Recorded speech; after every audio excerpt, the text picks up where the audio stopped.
I think the trend is going towards that instead of like paying for pieces, the insurance and government will start paying for outcomes. And there, Dermtest definitely fits in.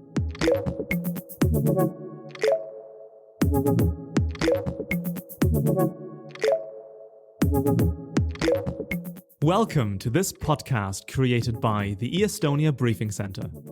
In this series, we invite some of the most influential people in politics and business to discuss all angles of digitalization in Estonia and the world, from past learnings to current challenges and future plans.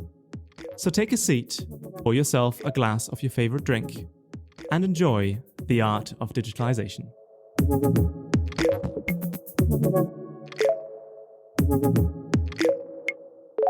Well, hello and welcome to another episode of the Art of Digitalization podcast. Today we are here with Priit Kruus, who is the CEO of Dermtest, and we are going to have a fun conversation about e-health and what exactly Dermtest does in that area.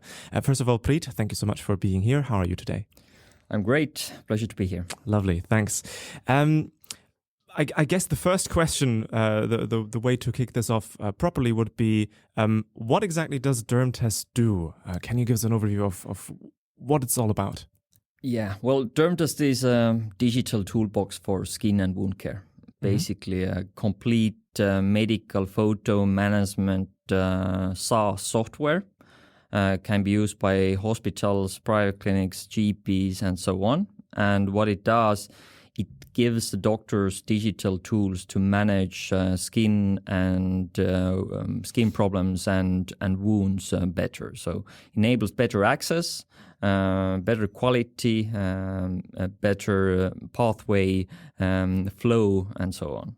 So would it be primarily a media management tool, or does it also give sort of advice or hints as perhaps the likelihood that something might be a risk or anything like that, or how does it work? Well, it's mainly a communication tool.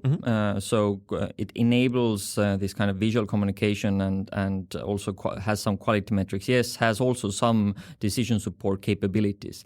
But what it does, so as a doctor, as a nurse, you can very easily store, capture, add, share visual information, medical photos, and this is very important because a lot of medicine is highly visual, and having very high quality of these photos is relevant, and also having the photos covered from different phases of the care. So, like when you go to an ER and then something is stored, the ER maybe says, yeah, next week you should go to an infectionist or a dermatologist, and then they have all the tracking between them. And also when you go, let's say you go out from a hospital and you have some wounds and scars still, then it can be like a follow-up management. It's the photos is one key aspect to it, but there's of course a lot more. There are specific medical questionnaires on the background and different kind of flow management tools. So could you tell us more about how Dermtest is being used right now? I understand that's used across Estonia already. Maybe you can tell us more about that. Yeah, currently we have about 60 different hospitals, family doctors, private clinics as our clients. We have a total of more than 200,000 cases managed, and what's important, we have also been evaluating and constantly evaluating the impact it has. So we have evaluated that it has brought about 15 million euros of savings to the society. But initially we started as a skin cancer early detection tool. So it's the company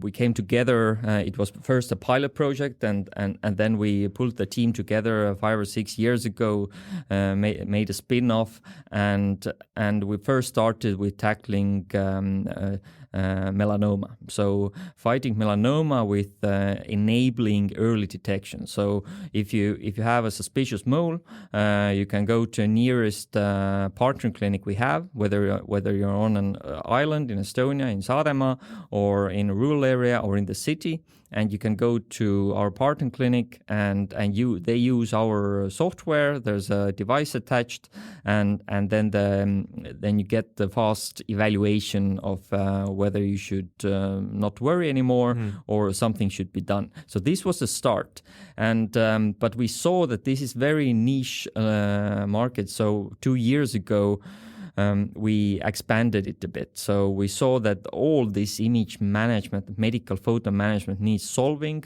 There are a number of studies in UK and EU published that this is currently a big problem in the system, and we kind of extended the product to enable a lot of different use cases. We added wound care. We are currently adding psoriasis. We implemented acne management. And we kind of enabled, built the software in a way that we can cover all different visually heavy use cases. It burns, or it's in ER, eye care, so on. So really kind of really important tool to have in a healthcare organization. You just mentioned it at the very start, the interaction, how Dermtest fits in with the doctors, the patients, the clinics, and so on. Could you tell us more about the actual integration process? Like, how easy is it to set up, and how would doctors use it? Is it part of their regular interface and so on? Yeah, I think this is a very good question, always regarding healthcare solutions. So you don't want to have millions of different non-interacting software tools in healthcare. Just overburden the clinicians. So what we have done is that we have done a lot of integrations with the existing information systems, the main ones in Estonian, so that it would be as seamless as possible for doctors to start using this. We have a special app for doctors, also an app for patients. So these different photos come together. So like it's not only that. The history has been that for hundreds of years that patient-doctor relationship is just 20 minutes when a patient comes to the office. But actually, there is a lot of value when we take the time before that and the time after that, and we try to enable this. But yes, starting with the services is very easy. We have enabled. We have a specific pathway how we go to a big hospital or like in a small clinic. When it's a small, let's say, family doctor's office, then it can be started with just like everybody understands the software in just a few minutes, and it can be started in just a few days. It doesn't need extensive training. In hospitals, it's always a bit more difficult. There are many departments, many compliance procedures, and so on. So, but we have right now 2, even 3 big hospitals with the yearly caseload of 300,000 people visiting those clinics, and it was still quite easy to start. We basically had, with one hospital, we just had one online meeting during COVID, and then the decision was done, and the training was also online. So this actually shows that it can be very easily taken into other countries. It doesn't mean that you have to be there. You just mentioned 2 important things that I wanted to actually touch upon before that already. Number 1, regulations and compliance, and number 2, other countries. Bearing in mind that obviously Estonia is part of the European Union's legal framework and has to adhere to many of the same pieces of legislation, would it be fair to say that the stuff that you do in Estonia could very easily be scalable abroad as well? Yes, absolutely. So GDPR, we did a GDPR audit already in 2017 in Germany, so that we are fully compliant with this. I think GDPR is a good thing, by the way. It actually kind of evens the landscape all across Europe. It isn't so burdensome when you're dealing with healthcare. The regulations were pretty strong there also.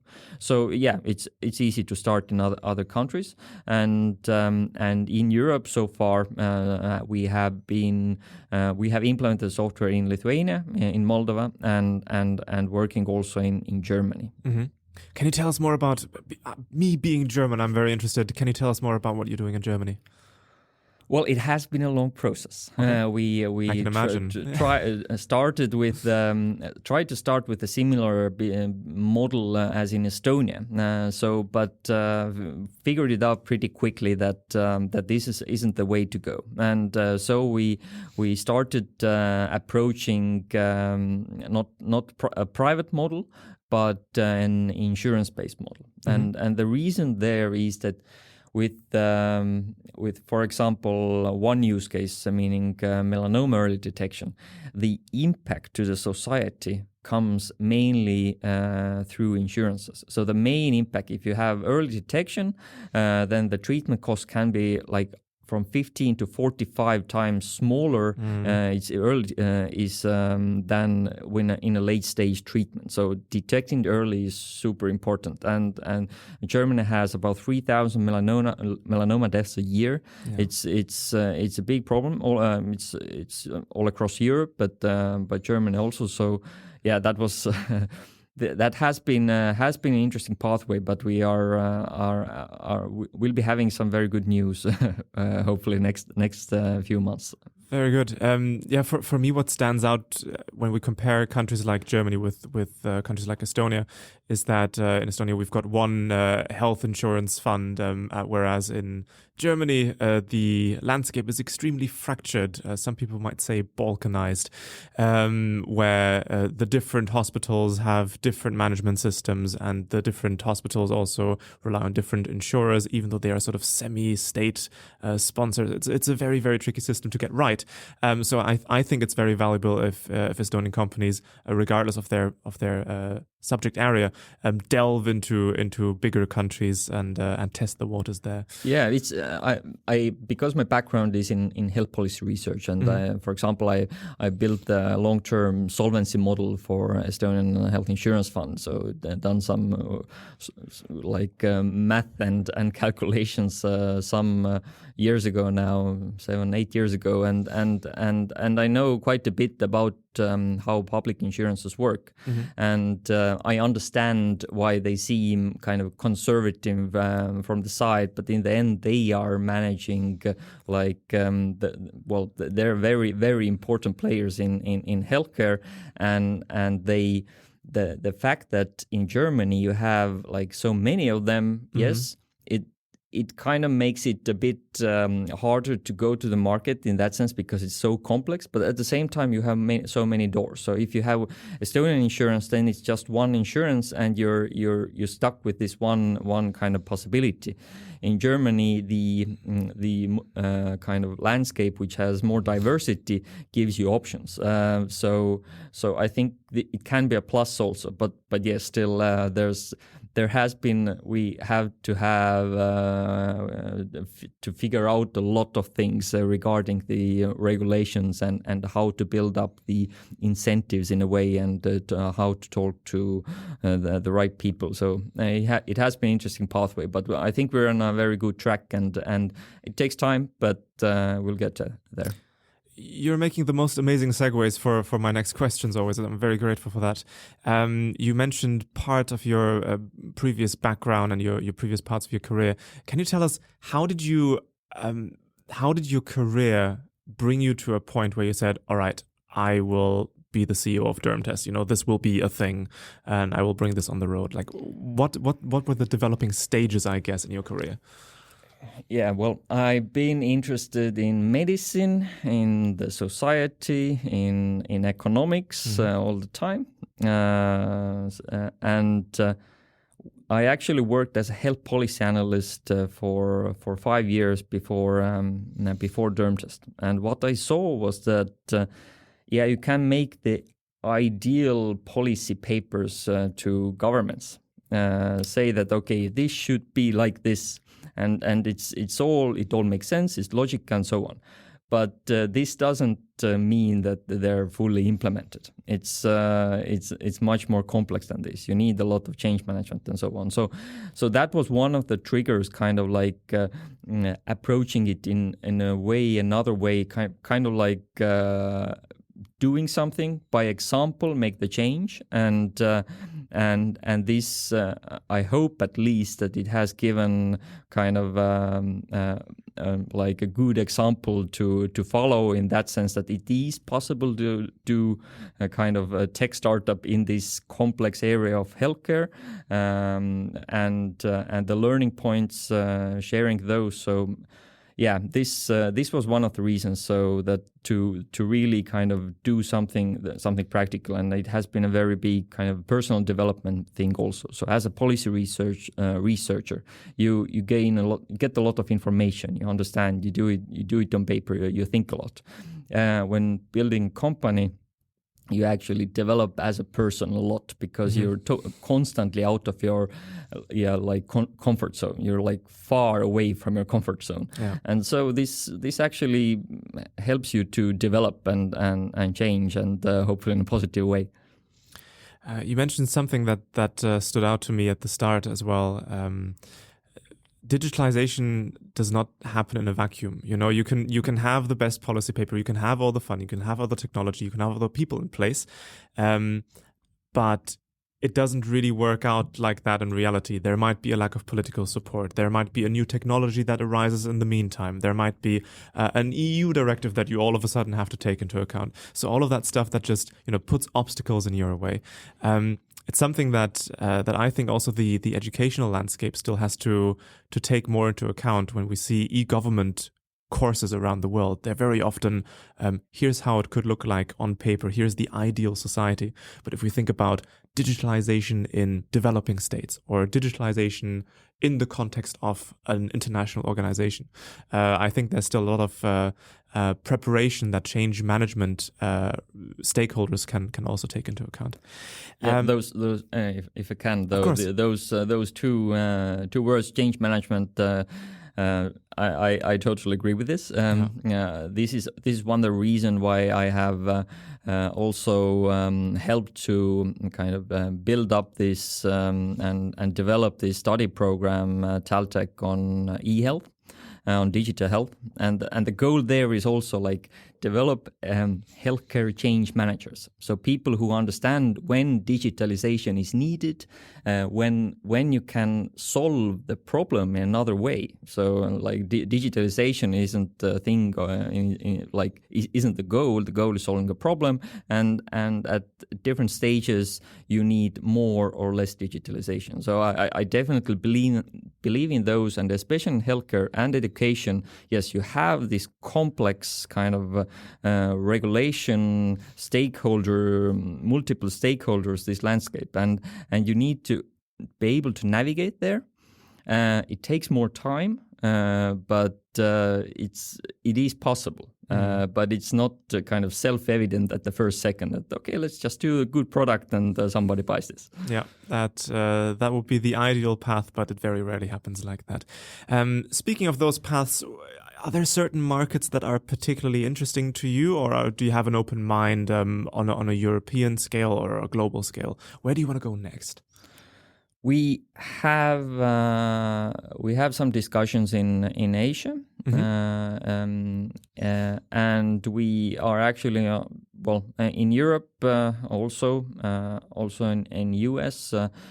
We actually are currently looking which market could be the next one. What we see is that the problem we're solving is there is no specific area where the problem is. If we take our first product on skin cancer and melanoma, then we know that some countries are have a higher problem, especially Europe, Northern America, Australia. But when we talk about our kind of current extended digital toolbox for skin and wound care, then there is no country that we kind of don't fit in. So currently we're doing this first or like stage of scanning, like where to go next. But Estonia will be definitely the place where we start things, we pilot things, we like get them get initial validation. We are still very most of our kind of international focus still goes to Germany currently. But we're also seeing that a number of other markets are relevant and having discussions there. But in zone, I think there are a lot of work to be done and can be done in Germany, and this is a very, very nice challenge which we are on a good path with. I think Estonia does serve as a pretty good test bed, and also if you do survive the digital battlegrounds of Germany, then you are battle hardened for the rest of the world for sure. As a last question, the future of medicine, there are many buzzwords: personalized medicine, predictive medicine, and so on. What trends do you see arising over the next few years, and how does Dermtest fit into that? Yeah, healthcare trends. Everybody knows about them, but or has some opinion about healthcare trends. It's predicting the future is hard here. But what I've been seeing, there has been a strong push towards investing in digital health. So investing in digital health companies.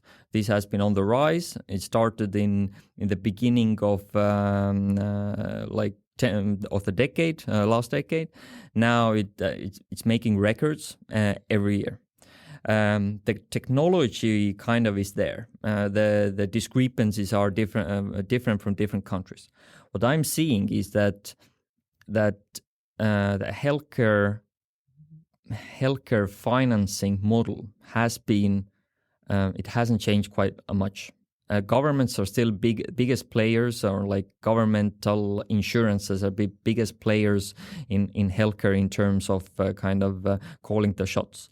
And so far, we have been using like financing and kind of payment models in healthcare, which are suitable for 20th century technologies, maybe even 19th century technologies. So you're being very generous here. Yes. This 20-minute visit, the expectation that this can solve everything. Yes, it can, and we all know by now, the last year, that people need to be in one room with other people, right? But what we are seeing is that there is like an increase in measuring outcomes in healthcare, and not only measuring outcomes but incentivizing outcomes, so that health insurances are finding ways how to pay for outcomes, results, which means patient quality of life, treatment outcomes, lives saved, and so on. And this is not a quick shift, but it's great that Estonia actually is also going there. The health insurance fund is very, very proactive on that front. It's just the last years. In US, it has been a longer process. There are examples in UK, in Netherlands, in Sweden. But I think the trend is going towards that. Instead of like paying for pieces, the insurance and government will start paying for outcomes. And there, Dermtest definitely fits in. Right now, we are in an interesting project with the Estonian Health Insurance Fund and Tartu University Hospital to kind of find a way for psoriasis treatment management and how to increase the quality of life of psoriasis patients. Sorry if I could just interrupt you there. What is psoriasis? Psoriasis is a chronic inflammatory disease which has a very big impact on patients. There are enzymes on the skin. It actually impacts a lot of people, about 2 or 3% of the society. Wow! And okay. it's a chronic disease. You don't get well from it, but you can manage the disease with good regimens, good follow-up, good kind of good treatment adjustments.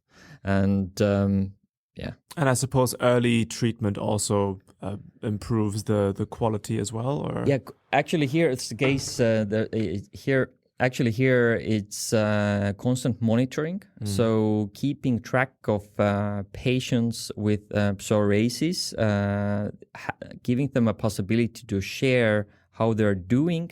And based on this, the treatment regimen can be adjusted so that it actually prevents different comorbidities, kind of other diseases that people with psoriasis have a high risk. So like, for example, stroke and a number of other diseases, some cancers, you have a higher risk if you have untreated psoriasis, but you can lower this risk. And with digital tools, you can follow those patients better, give them faster access and better quality. And during this innovation project, we are also, together with all the partners, developing new kind of payment and reimbursement models for the hospitals, so that quality of life is incentivized. And then being there as a kind of software provider and enabler, this helps us to kind of build up the system in a way that we actually, with digital, we can measure this quality and help to support this quality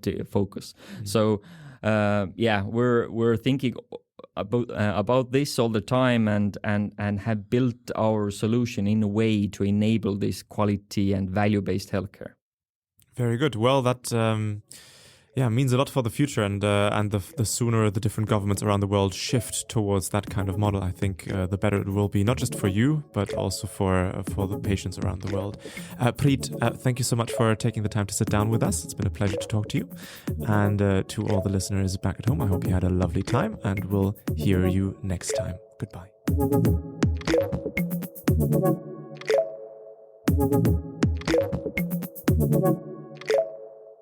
And that's the end of yet another thought-provoking conversation about the art of digitalization. In the meantime, make sure to stay connected with e-estonia on Facebook, Twitter, and LinkedIn.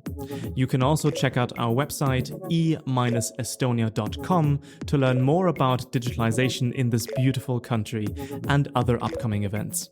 For now, that is all from our side. Stay tuned for our next podcast episode, and have a great day.